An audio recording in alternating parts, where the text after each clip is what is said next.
Hello guys, welcome to my blog. So guys, এখন ready হয়ে নিয়েছি অফিস যাওয়ার জন্য। আর বাইরে কিন্তু অনেক গরম আর অনেক ধুলোবালি, তার জন্য আমি আমার স্কার্ফটা ভালো করে এখন ফেসে কভার করে নেব যাওয়ার আগে।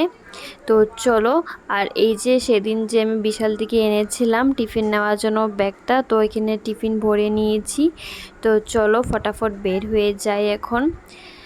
সো ভিডিওটা সারাদিন কন্টিনিউ করা হয়নি, তো এখন অফিস ছুটি হওয়ার পর এসেছি কিছু খেতে। আর এখন আমি অর্ডার করেছি চাউমিন।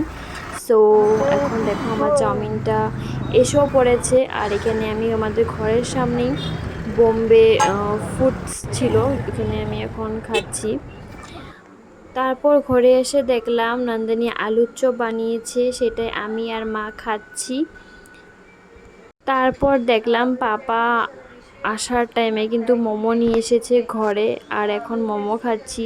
তো যেদিন খাওয়ার থাকে সেদিন কিন্তু অনেক খাওয়ার থাকে, আর যেদিন থাকে না সেদিন কিছুই থাকে না। আর এই যে নন্দিনী এখানে এখন পড়ছে। তো চলো আমি মোমো